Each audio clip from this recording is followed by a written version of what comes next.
Resort of Davos just skyrocketed, and all this comes just a week ahead of the World Economic Forum meeting in Davos. It's a premier gathering of government, business and civil society leaders to discuss the global economy. Some have dubbed it the meeting place of the rich and powerful. President Jacob Zuma will lead a delegation to Davos from next Tuesday, and chock bloc meetings will be held from Wednesday to Saturday. Now let's get a sense of what Brand SA hopes to achieve. To discuss, we're joined by the chair of Brand South Africa, Chichi Maponya. Great to have you with us, Chichi. Thank you very much. You always say it's about flying the South African flag high. Just looking back, has anything been achieved at previous Davoses?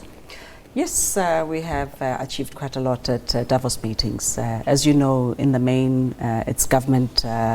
Many governments go there and are represented from all over the world and in Africa.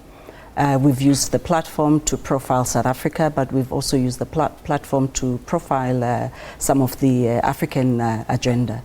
And it has worked for us in terms of making sure that South Africa in particular remains on the agenda of global economy discussions. Well, those government leaders will be involved in panel forums, for example.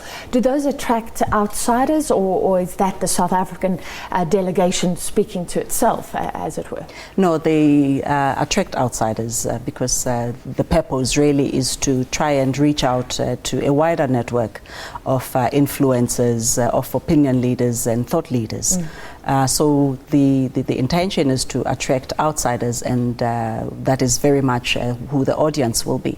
And across business, civil society and governments as well. And of course it's an opportunity for government officials and business officials to hold sort of meetings on the sides. Yes. So presidents can even meet without making a big state announcement or having a state visit. Is there any engagements that we should be involved in this time?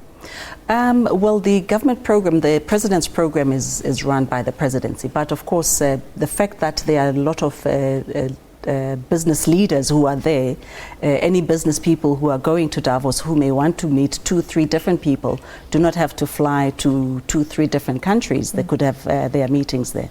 And similarly with the president's office have lined up the president's program, and they are meeting whomever they have prepared to meet. I'm assuming you've gone before, and I want to know if you notice that South African business and the South African government officials engage as well, because that comes in the context of everybody saying that there's a lack of trust between those two sides, and I guess this is an opportunity to talk perhaps. Absolutely. I have been to previous Davos meetings, and how we usually arrange them is that before we leave for Davos, business and government would meet. And because Davos really is led by the Minister of Finance, yes, it's led by the delegation is led by the presidency, but the entire Davos meeting resides in Treasury, and it's supported by Brand South Africa. So we would then call a meeting with the business delegation that is going to Davos and meet with the government delegation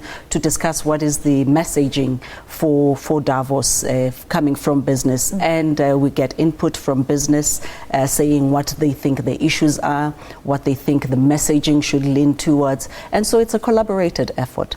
And are real issues discussed? Can they talk about policy, labor issues, or is it a lot of fluff? Absolutely, no. They talk about all of those issues, and in having one South African messaging, SA Inc., as it were. Because you can't go to international platforms and not talking about the same issues. Otherwise, you dilute the message and the impact of what the message would be. Given the criticism about this mistrust, is there a sense that there is a South Africa incorporated, that we can go to meetings like this and present a united face? Oh yes, there is a sense, a big sense and a big confidence that we are seeing. Yes, there are pockets of mistrust, but I find that there's a lot of dialogue actually that is happening between government and private sector.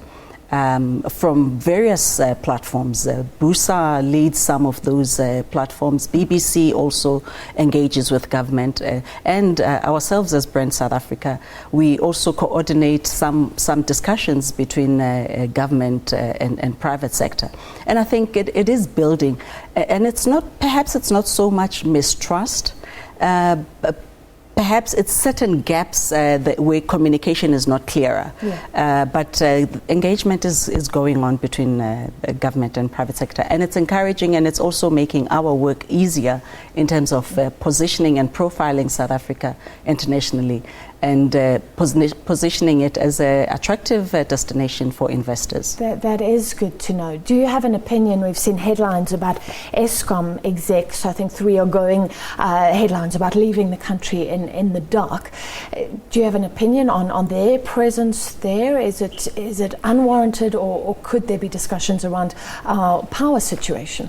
I'm not the right person to talk on whether it's unwarranted or not, but they are members of World Economic Forum, and I suppose they have had their plans, and I'm sure they are capable leaders. They will make the right decisions in terms of who goes and who doesn't. Can I stay on the point though, because you often, I think, look at that the fact that we want to walk the talk, yes, not just to come up with fabulous marketing slogans about South Africa, but I know Brand SA speaks to investors, speak to how other countries are perceiving us. Yes. And power is something. So yesterday the CEO of Eskom saying we're still engaging with government, we're running out of money to buy diesel, but there does seem to be a lack of urgency again. Does that bother you? I don't think there's a lack of urgency. The Eskom issue is on everybody's agenda. It's on everybody's lip. Everybody's talking about it in private sector, within Eskom itself, within government. So there is a sense of urgency. But of course, the nature of the projects of Eskom are time-bound. They would take time and all of that. But for Brand South Africa, the messaging that we want to put across is that yes, we have challenges that we may have, but we have a forward-looking plan, and we know that we will deliver on the forward-looking plan. The NDP is a program of action that is in place, that is already working on infrastructure, hard infrastructure, including Eskom. Because some of the build program that we are seeing are feeding into what the NDP is all about. And I think that is a messaging that we need to communicate, a message of confidence, saying this is what we have as our challenges, these are the plans to mitigate what the challenges are, and this is what we are looking forward to in the future. So as we head to Davos, do you have a sense of how we are being perceived? And also, if we're still perceived, some would say we never have been seen as being part of the BRICS nations, are they still seen as having some clout, or is that fading a lot? And do you expect that old perception to have faded by this Davos meeting? The new global context, as the Davos meeting for 2015 has as its theme, talks to some of the new things that we are seeing, which are changing how governments work, how countries work, how companies work. The global economic scenario has changed, and it calls for adaptation, it calls for forward thinking, it calls for innovation. BRICS is a very significant player globally, and it cannot be ignored. South Africa's membership in BRICS cannot be doubted. We are there, we are a full member. We are going to be hosting the regional office of the BRICS Bank in South Africa. So we are a significant player in the BRICS nations. And BRICS as a bloc, as a trading bloc, as a grouping, is there to stay for many years to come. I saw on that context the organisers saying that perhaps an era of economic integration, of partnerships, global partnerships, has come to an end. So maybe alluding to a schism between the West and Russia.